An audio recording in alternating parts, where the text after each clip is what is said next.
Hello, Sumo fans, and welcome to another episode of the Sumo News. Anniversaries, promotions, and training reports. Our guys are gearing up for the upcoming Nagoya Basho in July. So first up, the anniversary. Ex-Ozeki and Doyo legend Konishiki celebrates his 40th anniversary of when he made his way out to Japan to start his legendary career as he made his Maizumo debut in 1982, 40 years to the month during July's Nagoya Basho next month. He was recruited by another Doyo legend and first ever foreign-born Rikishi to win a Yusho, Takayasu, who, as I mentioned in our last new video, celebrates his 78th birthday today as well. So, happy birthday, Jesse. You're a living legend. Konishiki knocked down doors, becoming the first foreign-born Ozeki and winning 3 Yusho while battling some of the greatest men to ever stomp on the dojo, like Chiyonofuji, Hokotomi, Asashi Fuji, and Takana Sato, just to name a few on the list of greats that he faced, which in turn further paved the way for guys like Yokozuna's Akebono and Musashi Maru, respectively, to become grand champions. Konishiki was not only a force to be reckoned with, an amazing presence on the dojo, but has since been a source of inspiration and light to many people once he stepped off of it for good. From the amazing work with children over the years, like when he started the Konishiki Kids Foundation to help underprivileged children from Hawaii to experience Japanese culture. Charity work he's headed up, like following the 2011 earthquake in Japan, Konishiki was a high-profile fundraiser for disaster relief in the stricken regions of Japan. And that's just a couple of amazing things he has done on a long list of achievement he has acquired for himself. Starring in movies like The Fast and the Furious, Tokyo Drift, among other films, to helping mold future generations of Rikishi, being a regular at Musashigawa Beya as a guest coach, bridging divides the world over for Ozumo, with him being an English speaker, which in his day was rare in sumo, and to be fair, still kinda is. He was able to let the Western world into this amazing sport that little bit more than normal, with his outgoing personality and generous attitude which lured people in. With many social media platforms, he keeps a great presence by singing with his lovely wife and others, cooking PCs, and looking behind the sumo curtain. He shows everyone a great deal of love and respect, no matter who you are or where you're from. And one day I will get to one of his famous Konishiki barbecues. Konishiki is probably the most recognizable Rikishi to ever step off the dojo in our generation, even to this day, due to the popularity that him and his island brothers brought to the sport of sumo. So, from myself and the whole world of sumo, we thank you for all of your gifts to this amazing sport we love, and look forward to what you do next, brother.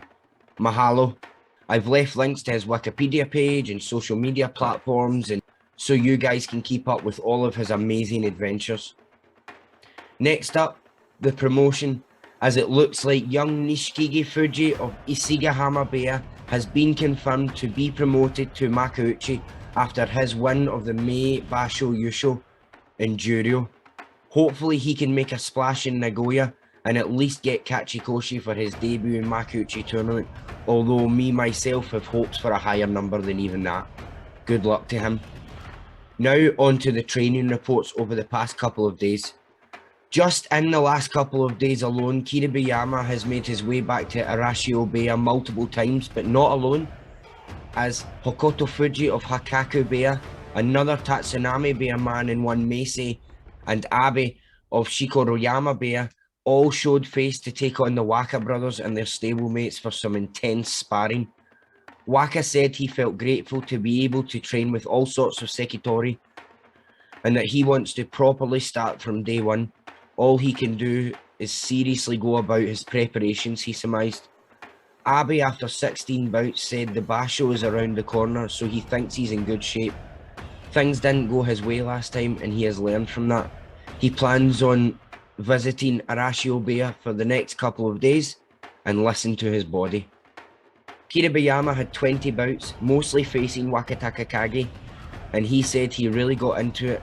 he felt wild during the session and had to apologise afterwards. While at Sadokatake Beya, Takayasu visited to train with the young Kotonowaka and Kotoshoho and the wily Kotoeko, among others, with Kotonowaka saying it's the first time he's faced Takayasu for so many bouts, and it was a good practice. Takayasu, who has been looking strong as he has visited multiple here the last couple of days, said after facing Kotonowaka, he gambarized as not to lose to youth, and he wants to build his body as he goes into Nagoya. Oitakaze Beya had more guests as well when Ozeki Takakeisho visited along with Juryo Man Takakento, both from Tokawayama Beya, to take on the likes of Endo, Tobizaru, Dayamami and others. Nothing too exciting to report from that session.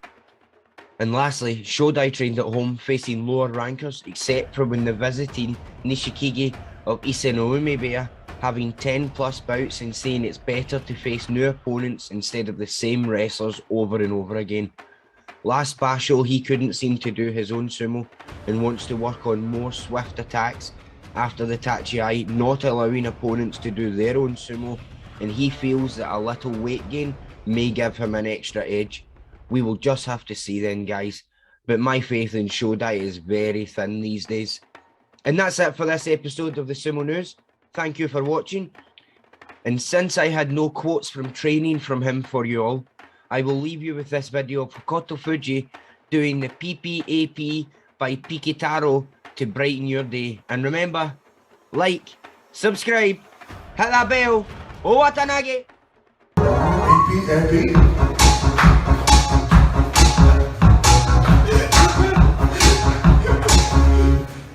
I have a pear, I have an apple, apple pear. I have a pear, I have pineapple, pineapple pear, apple pear.